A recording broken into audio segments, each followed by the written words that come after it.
Awas prostitusi online jerat anak-anak. Ini yang kemudian menjadi kekhawatiran saat ini di tengah masyarakat usai kasus prostitusi online yang diungkap oleh pihak kepolisian terjadi di apartemen Kelapa Gading. Ini kemudian bagaikan puncak gunung es yang menggambarkan bagaimana kalangan remaja ini justru terlibat di bisnis esek-esek di era digital ini, pemirsa. Lalu seperti apa peran yang harusnya dilakukan pemerintah untuk bisa menekan angka keterlibatan remaja dalam prostitusi online, dan apakah juga efektif ketika aturan pembatasan usia ini diberlakukan dalam akses ke media sosial? Malam hari ini kita akan membahasnya dengan para narasumber yang sudah hadir malam hari ini di Apa Kabar Indonesia Malam. Ada Pak Abimanyu, pengamat media sosial, atau Abah Abimanyu. Abah, terima kasih, selamat malam. Sudah hadir lagi di Apa Kabar Indonesia Malam. Sehat ya, Abah? Alhamdulillah, sehat juga ya. Sehat, Abah. Dan juga hadir bersama kita Ketua KPAI, ada Ibu Ai Mariyati Solihah. Bu Ai, apa kabar? Sehat, Bu? Baik, terima sehat. kasih malam hari ini juga sudah bergabung di Apa Kabar Indonesia Malam. Bu Ai, tentu kita ingin tahu dulu data yang dimiliki oleh KPAI, Bu.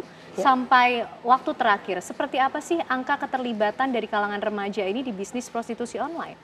Ya, setiap tahun kita keluarkan ya data laporan akhir tahunan, itu memang trennya terus meningkat. Dan angkanya kami by case, by kasus, bukan korban. Kalau kita kompilasi berapa korbannya itu jauh lebih tinggi lagi. Kami di 3 tahun terakhir itu menyentuh angka 314 kasus. Berarti kan setiap tahun kira-kira di atas 100 ya untuk anak korban eksploitasi seks dan atau ekonomi. Nah, ini ada variannya gitu. Ada anak yang disebut dengan anak korban prostitusi melalui jaringan, dan ada anak korban prostitusi yang tanpa jaringan, termasuk anak korban prostitusi online.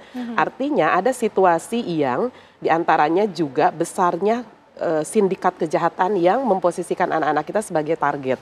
Karena kalau di usia-usia 16 tahun ya, bahkan di bawah itu ya, seperti yang dilihat korban di anak-anak di Jakarta Utara ini di usianya kan 15 ke atas.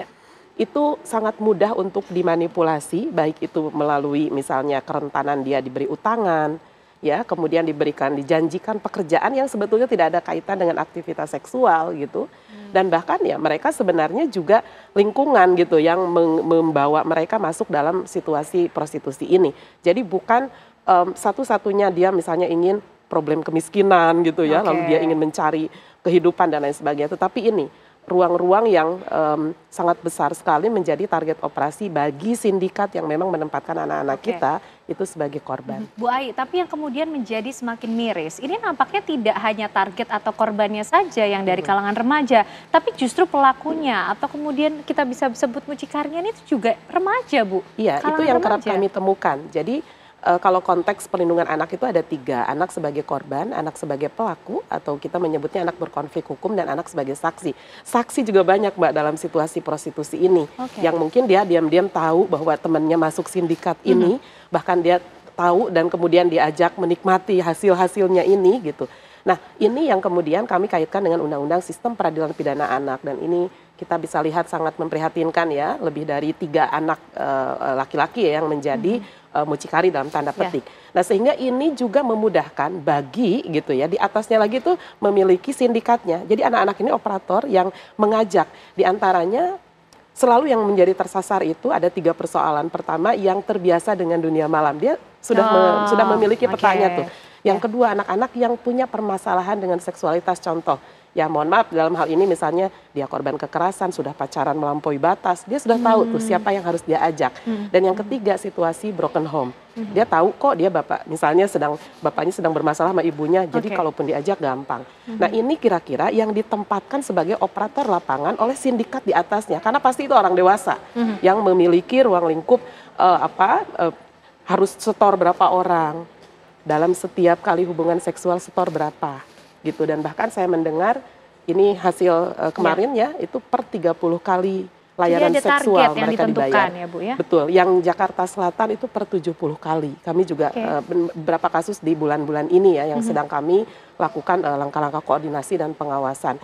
Ini yang menunjukkan betul ada situasi sindikat kejahatan, tetapi trigger berikutnya adalah penyalahgunaan atas mudahnya dan pesatnya teknologi informasi kita, sehingga prostitusi yang awalnya offline harus masuk ke lokalisasi gitu ya. Hari ini bisa pesan dimanapun, bertemu dimanapun, dan dengan sejumlah uang misalnya bisa bayar ke dana digital gitu ya dan lain sebagainya, tidak harus melalui secara konvensional misalnya pengembalian sejumlah uang dan segala macam pemanfaatan itu. Ini yang kita relate maksud saya untuk bagaimana kita juga melihat media sosial ya berkontribusi pada situasi yang harus kita waspadai ini. Kalau sudah bicara soal teknologi informasi dan media sosial, Abah, ini seperti apa? Ternyata kemudahan, kecanggihan teknologi informasi justru juga membuka peluang kejahatan yang semakin masif, semakin cepat. Angkanya terus meningkat tajam, Abah.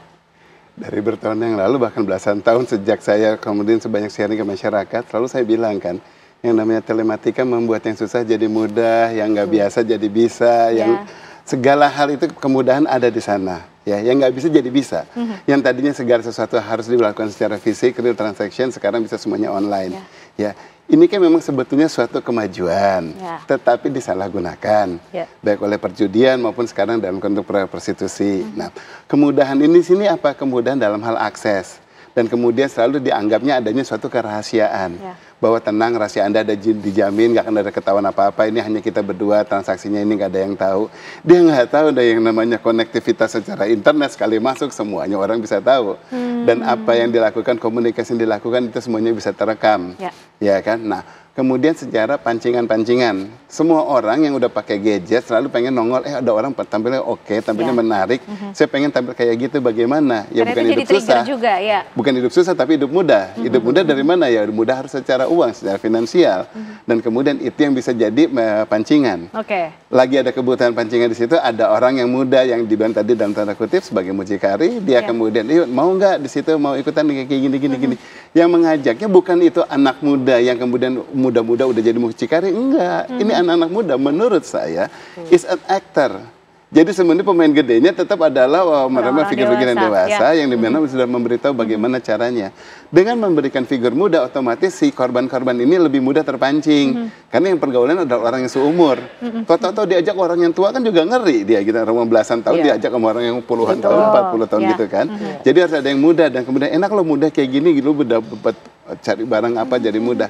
Semudah kayak gitu. Nah, aksesibilitas ini kemudian dibilang bahwa sekarang tidak terbatas lagi suatu area. Jadi dia nggak harus kemudian ada di Jakarta dengan pelanggan di Jakarta, dia di situ juga dengan mereka mengelolanya itu dari Jakarta, bisa mungkin ke negara kota-kota yang lain, lintas pulau, ya semuanya itu. Nah, kemudahan tersebut mudah bagi si mucikari tadi mengelola dan mudah bagi si pelaku di sini dan kemudian mudah bagi si pelanggan juga. Nah, kemudahan ini yang dibilang tadi seolah rahasia itu memancing mereka untuk memanfaatkan ini. Gitu loh. Nah, tinggal sekarang bagaimana tindakannya nanti kita pikirkan bagaimana langkah-langkahnya tadi untuk dilakukan gitu. Karena kemudian juga menggunakan aplikasi-aplikasi yang sebenarnya kalau sesuai itu yang digunakan misalnya hanya untuk berkomunikasi saja gitu kan. Ada beberapa aplikasi lah ya, Abah. Tapi kemudian disalahgunakan menjadi suatu media untuk menjajakan atau untuk beroperasinya bisnis prostitusi online ini, Abah. Lalu kemudian bagaimana ini bisa membatasi atau memfilternya? Gini, kalau kita bicara langsung ingin membatasi dan memfilter, pertama ini suatu aplikasi umum, ya di mana semua orang pakai baik untuk aplikasi untuk pekerjaan atau aktivitas yang normal, komunikasi biasa, ataupun komunikasi yang rada nakal, yang jumlahnya baru yang intimate, yang di situ flirting, something like that, atau bahkan memang udah untuk hal yang memang langsung nyata-nyata untuk prostitusi, kan? Nah, di sini kan ada perbedaan-perbedaan yang nggak gitu jelas. Nah, saat itu dilakukan dan kemudian digunakan aplikasi-aplikasi yang biasa, aplikasi umum, kenapa?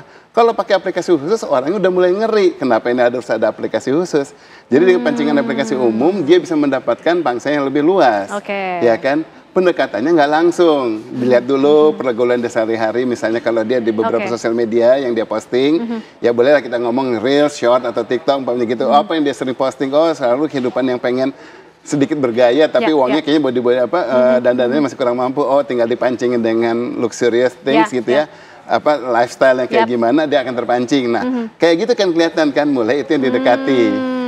Iya, setelah didekati tentu pasti dia upayakan yang namanya udah suatu komunikasi berikutnya, bisa saja sudah mulai ada suatu aplikasi khusus yang juga untuk menjaga jangan sampai umpamanya dia saat itu terjadi transaksi mulai ada yang bisa mengintip atau kayak gimana ya kan, selalu semuanya orang berhati-hati. Oke, kalau para gitu. pelaku kejahatannya saja sudah sampai sebegitunya beradaptasi mereka untuk bisa terus beroperasi, Abah. Nah, nanti bagaimana kemudian pemerintah harus bertindak? Nanti dijawabnya ya, Abah. Termasuk kita juga ingin tahu data dari KPAI, Bu Ai, mengenai ini tidak hanya pelakunya, tidak hanya korbannya, tapi konsumennya juga dari kalangan remaja, Bu. Tapi nanti dijawabnya ya, Bu Ai, ya. Usai jeda kami kembali untuk Anda pemirsa.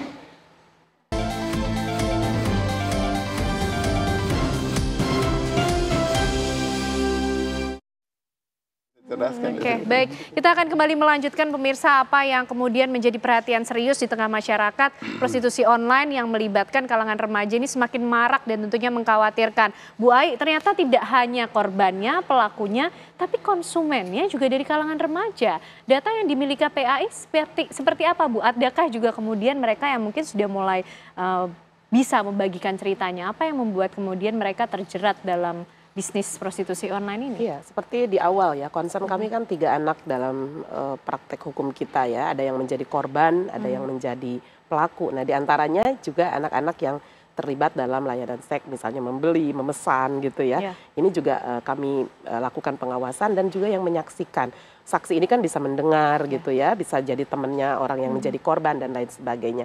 Nah, dari beberapa yang kami ungkap melalui pendekatan pengawasan dan kita bertemu dengan korban, ini korban dulu saya ingin cerita, bahwa memang situasi ini tidak menjadi faktor tunggal mencari misalnya ekonomi ya.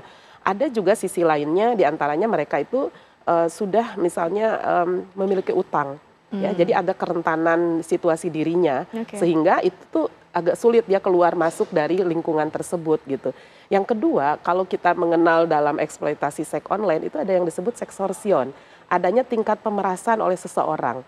Karena dia sudah menjadi konten misalnya seksualitas, maka untuk keluar dari lingkungan itu sudah ada ancaman sehingga tidak mampu. Nah, ini yang kemudian agak berat ya.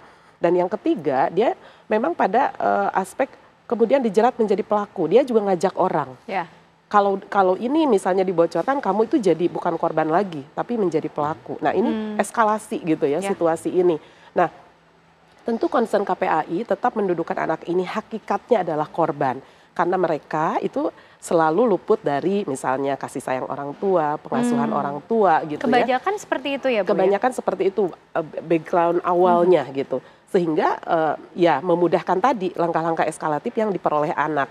Tetapi ada juga diantaranya yang tetap dalam keluarga yang utuh misalnya, tetapi ada situasi ketergantungan anak kemudian hanya bisa bermain melalui gadgetnya tanpa ada pengasuhan yang involving ya, artinya ada sentuhan, kasih sayang secara langsung di dalam pengasuhan yang itu bisa dilakukan secara bersama-sama. Nah, ini yang persoalan-persoalan ini yang kemudian menjadi trigger apakah media sosial ini memang karena tidak bisa diawasi ya, tidak punya badan pengawas yang berkaitan dengan media sosial, perlu ada penataan nih di level pemerintah, mana misalnya platform yang bisa ada di Indonesia dan yang tidak. Karena ada situasi tadi bahwa anak-anak tuh semakin mencintai dunia maya ya karena ada layanan-layanan di dalam sebuah platform yang itu relate dengan kehidupannya gitu ya. Kemudian difasilitasi dengan tanpa sadar oleh orang tua. Nah, tetapi kemudian di dalam platformnya itu sendiri juga ternyata ada situasi yang belum menunjukkan tingkat langkah-langkah keberlanjutan dalam proteksi terhadap para pengguna yang banyak ini. Ada anak, ada orang dewasa tentu. Nah, sesungguhnya pemerintah hari ini sedang melihat ada situasi ini nih yang belum well informed ya dengan perlindungan anak, karena memang harus dibangun sisi proteksinya. Sehingga kalau dalam Undang-Undang ITE yang baru ya nomor 1 2024 itu sesungguhnya sedang mendudukan bahwa seluruh dunia usaha dalam hal ini platform harus memiliki perspektif terhadap perlindungan anak, produknya juga harus menunjukkan perlindungan anak dan berkomitmen pada kalau CSR gitu ya, dan mereka memiliki tanggung jawab sosial juga berkomitmen pada perlindungan anak. Itu tambahan-tambahan pembaharuan dari Undang-Undang ITE saat ini sebetulnya. Nah, Abah, itu tadi kan datanya sudah dimiliki oleh KPAI, termasuk apa-apa saja yang membuat anak-anak ini atau kalangan remaja ini terjebak dalam prostitusi online begitu, Abah. Pemerintah nampaknya sudah mulai menyadari ya akan hal itu dan mulai merancang aturan mengenai pembatasan usia dalam mengakses media sosial. Kalau Abah melihatnya, ini mungkin untuk diterapkan, efektif pulakah untuk menekan angka keterlibatan kalangan remaja dalam bisnis prostitusi online kah? Satu menteri, dua wamen dengan ribuan karyawan selama ini ngapain aja? Ya di Kominfo, zamannya Kominfo bahkan. Saya bilang kenapa kayak gitu? Bayangkan semua orang yang meregistrasi ponsel, kita kan harus menginput KTP dan KK. Betul.